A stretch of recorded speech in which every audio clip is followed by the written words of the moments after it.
Assalamualaikum warahmatullahi wabarakatuh. Selamat sore, salam sejahtera bagi kita semua. Perkenalkan, nama saya Muhammad Sofwan Doni Cahyono, SSTMT. Saya merupakan salah satu dosen tetap program studi Teknik Sipil Fakultas Teknik Universitas Widya Kartika Surabaya dengan NIDN 0722098803. Adapun mata kuliah yang saya ampuh dalam semester ini adalah mata kuliah mitigasi bencana alam dengan bobot 2 SKS yang saya pelajari di semester ini. Untuk nama mata kuliah sendiri mitigasi bencana kode MK SM1018 bobot 2 SKS semester 4. Kuliah ini berisi tentang jenis-jenis bencana alam, gempa, tsunami, banjir, kekeringan, tanah longsor, proses terjadinya bencana alam, fenomena yang mendahului pada saat dan pasca bencana. Ada juga perhitungan indeks resiko bencana, manajemen resiko bencana, mitigasi, aspek struktural, aspek non-struktural, manajemen tanggap bencana, rehabilitasi, dan rekonstruksi. Kemampuan yang diharapkan ada beberapa CMK. CMK 1 mampu mengetahui pentingnya desain struktur untuk mengikuti standar keamanan, kenyamanan, dan ekonomi. CMK 2 mampu mengerti manfaat dari data yang dimaksud dan mampu menganalisis data yang dibutuhkan. CPMK nomor 3 mampu mengenali dan mengidentifikasi masalah yang ada dan mampu membuat perhitungan indeks risiko bencana. CPMK nomor 4 mampu menentukan standar desain sesuai dengan kelas medan yang ada serta mampu manajemen risiko bencana, mitigasi, aspek struktural, aspek non-struktural. CPMK nomor 5 mampu manajemen tanggap bencana, rehabilitasi, dan rekonstruksi. CPMK nomor 6 mampu mengaplikasikan seluruh materi kuliah dalam mitigasi bencana secara lengkap, mempresentasikan dan mempertanggungjawabkan desain yang dibuat. Jadi selanjutnya untuk proses pembelajaran metode DIA, ya, jadi ada delivery, interaction, assessment. Delivery sendiri bagaimana cara dosen memaparkan materi dengan mahasiswa, interaction bagaimana cara dosen interaksi dengan mahasiswa, assessment bagaimana cara dosen menilai, mengevaluasi kompetensi yang dicapai oleh mahasiswa. Kemudian materi pembelajaran di materi ini ada pertemuan pertama sampai minggu ke-16 ya. Jadi pertama ada pendahuluan pengertian mitigasi bencana, yang kedua mitigasi bencana angin ribut, yang ketiga mitigasi bencana erupsi Gunung Merapi, terus kemudian ada keempat mitigasi bencana tanah longsor, kelima mitigasi bencana banjir, keenam mitigasi bencana kekeringan, tujuh mitigasi bencana tsunami, kedelapan kita ada ujian tengah semester UTS, minggu ke-9 ada mitigasi bencana gempa bumi, minggu 10 untuk hasil identifikasi, assessment, analisis, and evaluasi secara nasional, yang ke-11 untuk case study di Provinsi Jawa Timur, minggu ke-12 case study untuk provinsi di Sumatera Utara, case yang 13, minggu ke-13 untuk Sulawesi Selatan, minggu ke-14 case study untuk Kalimantan Tengah, minggu ke-15 case untuk studi di Provinsi Papua Barat, minggu ke-16 ada ujian akhir semester, ya, UAS. Terus kemudian sistem pembelajarannya ada asinkronus dan asinkronus, ya. Terus kemudian untuk metode pembelajaran secara ceramah, diskusi, presentasi, dan latihan. Untuk asinkronus kita menggunakan Dion, kepanjangan dari Education Going Online WIKA. Di sini kita membuka untuk mata kuliah yang kita ajarkan di semester ini, mata kuliah mitigasi bencana alam. Di sini kita buka untuk beberapa LMS ini tersedia resensi mahasiswa, terus kemudian ada RPS, rencana belajar semester, kemudian ada beberapa materi di beberapa pertemuan, terus kemudian ada beberapa untuk pengumpulan tugas, UAS, kuis, terus kemudian ada pengumpulan di ujian akhir semester. Penilaian mata kuliah mitigasi bencana alam itu sendiri ada beberapa persentase, tugas 15%, UTS ujian tengah semester 25%, kuis 15%, ujian akhir semester atau UAS 35%, kehadiran reaktifan 10%. Oke, selanjutnya untuk materi paparan, materi perkuliahan nanti bisa dilihat di beberapa pemaparan materi kepada mahasiswa. Silakan menyaksikan. Baik, assalamualaikum warahmatullahi wabarakatuh. Ya, minggu ini minggu ke-10 ya. Selamat sore semuanya. Hari ini untuk mata kuliah mitigasi bencana, kita melanjutkan ke materi berikutnya. Minggu kemarin kita bahas untuk mata kuliah mitigasi bencana terkait dengan mitigasi bencana alam untuk tsunami ya. Jadi minggu ini kita mitigasi bencana terkait bencana gempa. Oke. Jadi sebelum memulai perkuliahan, nanti kita berdoa terlebih dahulu menurut keyakinan dan agama masing-masing. Berdoa dipersilahkan.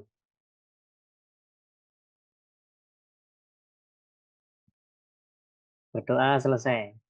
Baik, ini saya absensi satu-satu ya. Jadi ini sudah hadir semua.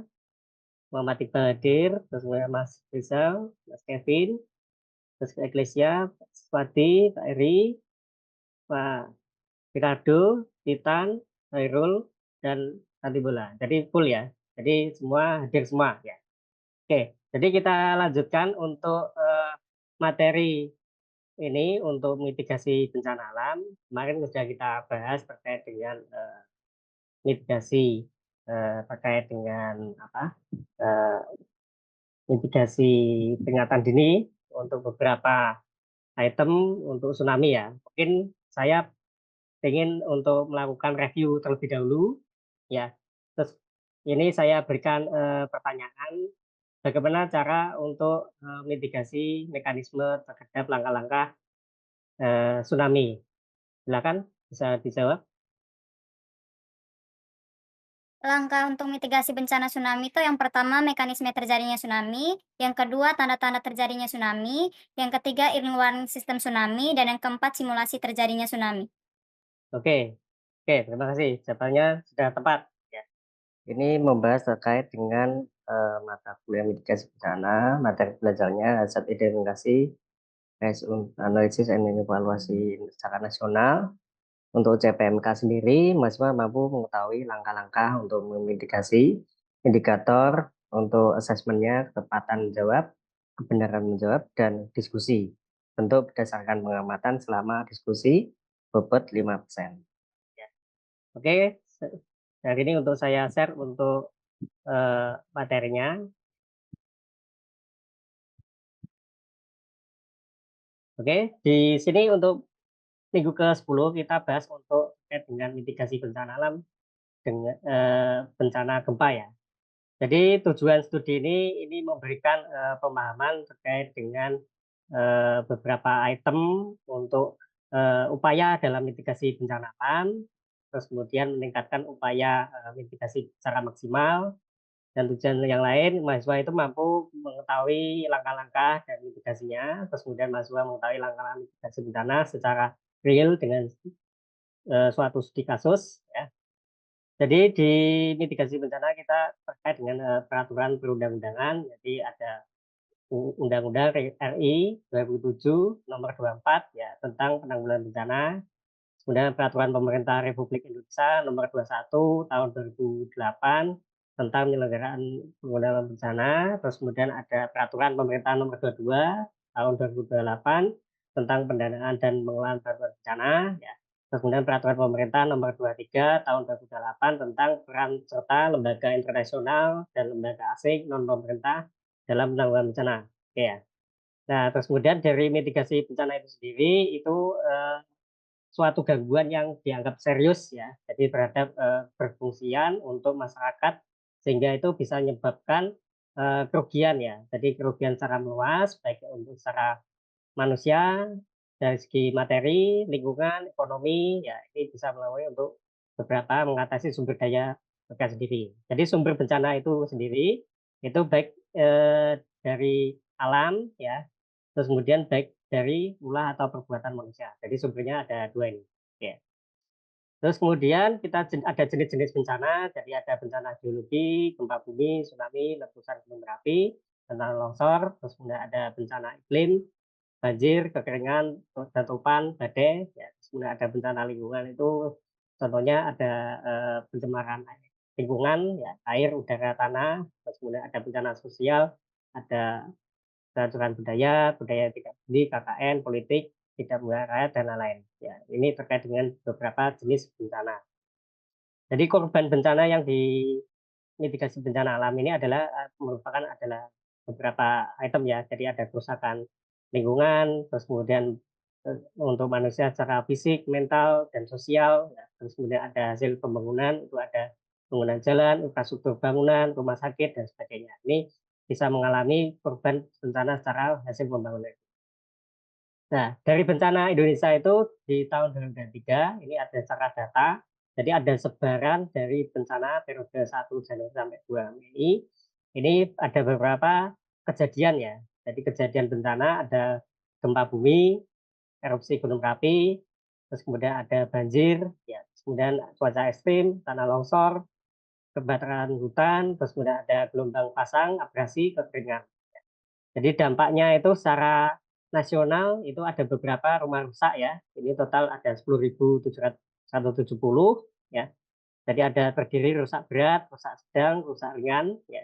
Terus kemudian fasilitas yang rusak ini juga ada 122 bangunan ya. Jadi bangunan pendidikan, terus kemudian ada fasilitas dari eh, peribadatan, terus kemudian ada fasilitas dari kesehatan. Terus kemudian dari korban jiwa ada 134 meninggal dunia, ya. Terus kemudian ada 2 juta lebih itu menderita dan mengungsi. Ada 7 orang hilang, ada 190 luka-luka. Ini total bencana pada tahun 2023 terupdate 927 ya, tersebar di seluruh Indonesia ya. Kemudian ada beberapa indeks ya, indeks terkait dengan resiko bencana di Indonesia (IRB). Ya, jadi ini ada kajian resiko bencana. Untuk perhitungan itu ada beberapa komponen ya. Jadi komponen ada bahaya, kerentanan, terus kemudian ada kapasitas di masing-masing provinsi dan kabupaten. Jadi di seluruh Indonesia peta indeks resiko bencana ya ini terdata ya, tidak ada satupun kabupaten atau kota yang bebas dari ancaman bencana. Jadi kalau di eh, indekskan untuk tahun 2021 itu Indonesia berada pada peringkat 38 dari 181 negara paling rentan terhadap bencana. Oke ya. Terus kemudian untuk gempa dan tsunami, jadi peristiwa yang berulang ya. Jadi di sini ada beberapa zona ya. Jadi ada zona waspada mulai dari Megatrust Bali Nusa Tenggara, Megatrust Selatan Jawa, Megatrust Selat Sunda, terus kemudian ada Megatrust Mentawai, ada di Nias, terus kemudian Megatrust di Sulawesi Utara, terus kemudian ada Megatrust Laut Banda, terus kemudian Megatrust di Laut Banda Selatan, serta ada di beberapa zona Megatrust Papua Utara, ya, bagian utara. Jadi ini ada beberapa historis untuk gempa dan tsunami yang terjadi berulang. Ya. Jadi dari peta untuk sumber gempa bumi di Indonesia, nah ini ada beberapa sesar aktif ya. Jadi yang di Jawa itu ada sesar opak ya, terus kemudian ada sesar Sumatera, terus kemudian ada sesar Sulawesi Utara, sesar Mamuju Majene, terus kemudian ada sesar Papua, sesar Porong. Ya, ini sumber gempa bumi di Indonesia itu ada zona Megatrust ya, terus kemudian ada zona Interpate, terus kemudian ada zona RIS ya, terus kemudian ada zona sesar aktif. Ya, ini kita petakan beberapa sumber bahaya gempa ya. Jadi ini bersumber pada Pusgen tahun 2017. Oke. Terus kemudian peta zona kerentanan likuifaksi. Jadi beberapa likuifaksi di sini ada beberapa titik-titik ya di daerah Nusantara ya. Jadi untuk zona kerentanan likuifaksi yang tinggi warnanya merah tua ya, terus kemudian ada zona likuifaksi sedang, terus kemudian ada likuifaksi zona rendah ya. Jadi ada beberapa tersebar di seluruh Indonesia ya. Terus kemudian ada pemicu terhadap peta likuifaksi. Jadi terhadap beberapa titik-titik yang di sini ya. Jadi epicentrum pemicu likuifaksi, ada zona tumbukan ya di sini. Terus kemudian ada sesar aktif naik, ya. Terus kemudian ada sesar aktif, terus kemudian ada sesar yang tidak aktif ya. Jadi sesar aktif itu bisa dari sisi daratan ya. Kalau megatrust itu dari sisi laut ya. Ini yang kita kembangkan dari peta epicentrum pemicu likuifaksi ya. Terus kemudian kita data untuk jumlah gunung api aktif ya. Jadi ada 127 ada beberapa tipe ya. Tipe A ada 77 gunung aktif, ya, 29 tipe B, 21 tipe C. Jadi kita di tipe A itu ada 73 gunung aktif di darat, ya. Terus kemudian ada 4 gunung aktif di bawah laut. Jadi ini ada juga yang terpotensi daerah wisata, ya. Jadi 59 gunung aktif untuk 46% daerah wisata, terus kemudian ada 45 gunung aktif itu dikelola oleh pemerintah atau swasta. Jadi ini sebarannya untuk wilayah gunung api aktif ada di Sumatera tipe A12, tipe B11, tipe C6. Ya. Di Jawa tipe A19, tipe B9, tipe C5. Bali ada tipe A2, Nusa Tenggara tipe A20, tipe B-nya 3, tipe C 5. Maluku ada tipe A13, tipe B-nya 4, Sulawesi tipe A-nya 11, tipe B-nya 2, tipe C-nya 5. Ya. Jadi total 127 gunung aktif. Nah, ini kita petakan untuk beberapa terkait dengan gunung api. Oke. Terus selanjutnya ada peta zona kerentanan gerakan tanah. Jadi sebuah pergerakan tanah itu akan mengalami pergeseran ya antara daratan ya, terus kemudian berimpit dengan beberapa lempeng ya. Jadi di Indonesia ini ada lempeng aktif ya, lempeng Eurasia, terus kemudian lempeng Pasifik, ada lempeng Australia. Ya, ini beberapa untuk zona kerentanan gerakan tanah. Terus kemudian ada beberapa penyakit infeksi emerging dan remerging ya. Jadi untuk one head approach-nya, jadi mulai dari 1980 itu sudah ada infeksi ya. Jadi ada infeksi monkeypox virus ya tahun 1985 ada hepatitis E, terus kemudian ada 1990 hepatitis C, 1995 ini ada beberapa eh, okupasi sintoma ya, terus kemudian 2020 ada avian influenza ya, dari 2005, 2010, 2015, 2018 sampai 2020 yang kemarin ada pandemi corona ya, SARS-CoV-19. Oke ya.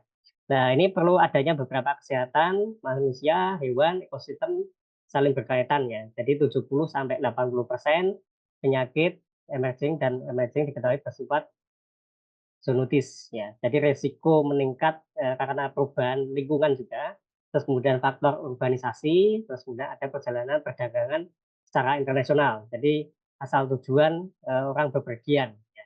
Itu yang kita antisipasi terhadap infeksi penyakit ya. Terus kemudian ada beberapa faktor yang mengurangi munculnya penyakit ya. Jadi potensi terhadap pandemi ya. Jadi pertama adalah padatan penduduk ya, terus kemudian adanya tingginya interaksi antara manusia dengan hewan maupun ternak maupun liar ya, terus kemudian ada penggunaan obat-obat atau antibiotik yang berlebihan ya, terus kemudian ada globalisasi, yang kelima ada perubahan iklim ya, terus kemudian ada kemiskinan, senjangan sosial, terus ada konflik, terus kemudian ada migrasi penduduk. Nah, ini adalah siklus-siklus yang terjadi beberapa faktor yang mengurai penyakit berpotensi pada pandemi ya. Terus kemudian secara nasional untuk development terhadap disaster vulnerabilities ya. Ini ada beberapa zona-zona region di Indonesia. Ini ada beberapa kawasan industri ya. Jadi kawasan industri yang di Tanjung, terus kemudian ada Landak, terus kemudian ada Batu Licin, kawasan industri eh, Batang, terus kemudian Morowali dan lain-lain ya. Jadi ini secara secara umum ada beberapa perusahaan asing yang masuk di Indonesia untuk beberapa terkait pada penduduk ya. Jadi ada juga potensial terhadap peta gempa, terus kemudian ada dispenser untuk map-nya, terus kemudian ada seismik terhadap map terhadap gempa ya. Jadi kita update selalu untuk potensi zona-zona gempa yang di Indonesia seperti ini. Ini update, terus kemudian di-update lagi, kemudian ada beberapa update yang titik ini ya. Terus kemudian kita lanjutkan untuk disaster hazard untuk national development. Jadi ini ada beberapa rentan bahaya ya, terhadap gempa, tsunami, likuifaksi. Jadi yang pertama untuk resiko tinggi di megatrust di Sumatera Barat, ya, terus kemudian megatrust di Jawa bagian selatan, ya, terus kemudian Lombok, NTT, terus kemudian ada beberapa di Sulawesi, ya Palu, ya. Ini ada beberapa untuk penanganan lebih lanjut untuk tingkat resiko yang tinggi, ya, terhadap mitigasi bencana. Ya, jadi ini ada siklus terkait dengan beberapa bencana ya. Jadi ini ada beberapa tindakan yang fokus yang direncanakan apabila terjadi bencana itu adalah kesiapsiagaan. Ya. Nah, posisi mitigasi bencana ini untuk mengurangi dampak bencana, meminimalisir terhadap bencana. Ya. Nah, terus kemudian apabila terjadi bencana, ya, kita segera akan tanggap darurat dengan cepat. Ya. Mulai dari pencarian, penyelamatan, evakuasi, bentuk darurat, terus kemudian rehabilitasi. Ya. Jadi di rehabilitasi ini bisa untuk pekerjaan fisik, non fisik ya. Jadi pengembalian untuk hakikat korban bencana, ya, terus kemudian rekonstruksi, pembangunan infrastruktur dan sarana prasarana kembali secara umum, ya, secara normal, ya, terus kemudian pencegahan, lanjut ke mitigasi, kesiapsiagaan. Itu untuk siklus derajat bencana, ya. Terus kemudian ada manajemen mitigasi bencana, jadi ini ada beberapa bayar kerentanan, kapasitas, dan analisis risiko bencana. Nah, ini ada pencegahan, terus kemudian ada mitigasi, kesiapsiagaan, kemudian ada penyerapan peringatan dini. Ya. Jadi ini ada beberapa siklus untuk kategori dari sudah yang ada potensi dan data historis kejadian bencananya bagaimana. Kita harus memperkuat dari ketahanan bencana yang dilakukan apa saja. Jadi melalui advokasi akan kesadaran risiko, terus kemudian ada pelibatan komunitas, ya, terus kemudian ada data yang terpercaya. Ya. Dalam waktu pendek kita harus ada terjadinya mitigasi bencana pada peringatan dini. Jadi cara pertama adalah pemahaman resiko bencana bagaimana, pengamatan dari data, terus kemudian ada disimulasi informasi, terus kemudian respon ke masyarakat terhadap bencana seperti ini, bagaimana langkah cepat menanggapi beberapa tanggap bencana. Oke, nah siklusnya seperti ini. Jadi kita beberapa identifikasi masalah ya. Jadi bagaimana kebijakan aturan standarnya, terus kemudian programnya apa saja, kegiatannya bagaimana, kasus dan kejadiannya seperti apa. Ya, nanti kita ada beberapa kebijakan ya, kebijakan aturan standarnya bagaimana, programnya, edukasi. Nah, jadi di sini ada kita proses terhadap pelaksanaan bagaimana aturan yang tersedia atau standar yang ada. Ya, terus kemudian kita monitoring evaluasi. Apabila ada beberapa kita yang belum update, ya kita perlu ada revisi aturan standar. Terus kemudian ada pembuatan modul edukasi terhadap beberapa mitigasi bencana. Ya, ini plus untuk beberapa program dari lembaga-lembaga yang terkait. Ya. Terus kemudian bagaimana upaya mitigasinya? Jadi mitigasi bencana itu dalam upaya mengurangi resiko dan dampak bencana terhadap eh, masyarakat yang rawan bencana. Ya, jadi mulai dari perencanaan tata ruang, ya, terus kemudian ada analisis kajian resikonya, ya, terus kemudian ada pengaturan pembangunan, infrastruktur, penataan bangunan, ya, terus kemudian ada beberapa eh, latihan, ya, jadi ada bangunan tahan gempa, ya, terus kemudian tsunami, ya, redam pantai dan lain-lain. Nah, ini contoh-contoh dari bangunan yang terjadi, yang sudah terjadi di sini, kita identifikasi beberapa yang sudah terjadi di Palu ya. Palu, gempa, Sumeneb, angin, ya, Pulau Polewali, Mandar, ini gempa, terus kemudian ada Palu, Sigi, Donggala, ini juga gempa, terus kemudian Garut, terus kemudian Cianjur. Ya, ini contoh-contoh untuk beberapa kejadian studi kasus yang sudah terjadi. Ya. Terus kemudian ini ada skema jadi Build Back Better, Safer and More Sustainable. Jadi ini ada sebuah kursi, terus kemudian bagaimana cara disasternya, terus kemudian ada rehabilitasi. Ya. Terus kemudian kita untuk berkelanjutan, ya itu beberapa ini ada kursi, terus kemudian kita disaster, jadi kita rekonstruksi kursinya lebih kuat, ya lebih kuat untuk menahan dari dudukan. Nah, contohnya seperti skemanya. Nah, terus kemudian pemberdayaannya multi pihak bagaimana? Jadi perlu ada pemberdayaan pakar kebencanaan. Ini jadi libatkan dari akademisi ya. Jadi ini meliputi beberapa peneliti ya, peneliti dari PDP, BRIN dan lain-lain ya. Jadi nanti ada pemberdayaan media massanya bagaimana, literasinya, terus kemudian pemberdayaan relawan bencananya, terus kemudian penguatan forum daerahnya, terus kemudian pemberdayaan lembaga. Jadi nanti akan ada ketangguhan masyarakat menjadi desa tangguh bencana. Jadi mengajak multi pihak yang meningkatkan kapasitas koordinasi organisasi akan menjadi beberapa item ini ya. Jadi ada objek vital ya, terus kemudian ada rumah, sekolah, fasilitas kesehatan, rumah ibadah, pasar, perkantoran. Jadi 7 objek ketangguhan untuk desa tangguh bencana. Oke ya. Nah, terus kemudian peran bagaimana dalam penanggulangan bencana. Jadi satu, perencanaan penataan wilayah harus mengacu pada resiko bencana, ya. Desain dan inovasi berbasis resiko, ya. Terus kemudian pengembangan teknologi yang ramah lingkungan dan kearifan lokal, ya. Terus kemudian memberikan rekomendasi kebijakan berdasarkan kondisi dan kebutuhan lapangan. Oke, terima kasih. Jadi untuk pertanyaan, jadi bagaimana cara memahami mahasiswa supaya kompetensi yang saya ajarkan itu bisa menerima dengan baik. Ya, ini bagaimana mitigasi bencana untuk peringatan dini? Silakan, mungkin ada yang bisa menjawab. Izin menjawab, Pak. Ya, Untuk silakan. langkah mitigasi bencana peringatan dini ialah yang pertama, sistem peringatan dini multi ancaman terintegrasi lintas kementerian atau lembaga. Penyiapan tempat evakuasi sementara, jalur evakuasi, rambu evakuasi, dan papan informasi bencana. Oke, ya betul. Jadi sudah memahami untuk materi yang saya ajarkan. Untuk pertanyaan yang berikutnya, ini ada 3 cara untuk memperkuat dari ketahanan bencana. Apa saja yang dilakukan? Bisa yang menjawab? Izin menjawab ya, Pak. Ya, silakan Eklesia. Ya.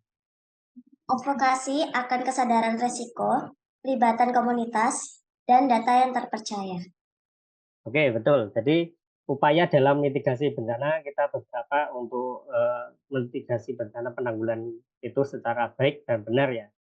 Untuk tugas mitigasi bencana meliputi mahasiswa membuat tugas identifikasi kejadian bencana gempa di daerah, bagaimana kerusakan infrastruktur, berapa jumlah korban, bagaimana upaya penanganan bencana tersebut. Pengerjaan secara kelompok, mahasiswa 2-3 orang setiap kelompoknya. Nanti pengumpulan di LMS Dion UIK dipresentasikan pada pertemuan berikutnya. Jadi kemampuan yang diharapkan, mahasiswa mampu mengetahui bagaimana langkah-langkah mitigasi bencana secara real dengan studi kasus, bentuk presentasi kelompok, dan diskusi. Jadi dalam mata kuliah mitigasi bencana kita sudah berakhir kita sesi ini. Mungkin ada sesi tanya jawab yang lainnya, silakan. Kalau tidak ada kami tutup, nanti bisa sampai ketemu minggu berikutnya. Silakan kalau ada pertanyaan. Saya kira cukup ya. Ya, nanti dipelajari, nanti materi sudah ada di LMS Dion, ya nanti bisa di-download, ya terus kemudian nanti kita sambil mempelajari tema-tema yang lain dan sub tema yang lain di pertemuan berikutnya. Selamat sore, selamat belajar. Ya, terima kasih. Assalamualaikum warahmatullahi wabarakatuh. Waalaikumsalam warahmatullahi wabarakatuh. Izin live Pak Doni. Terima kasih Pak Doni.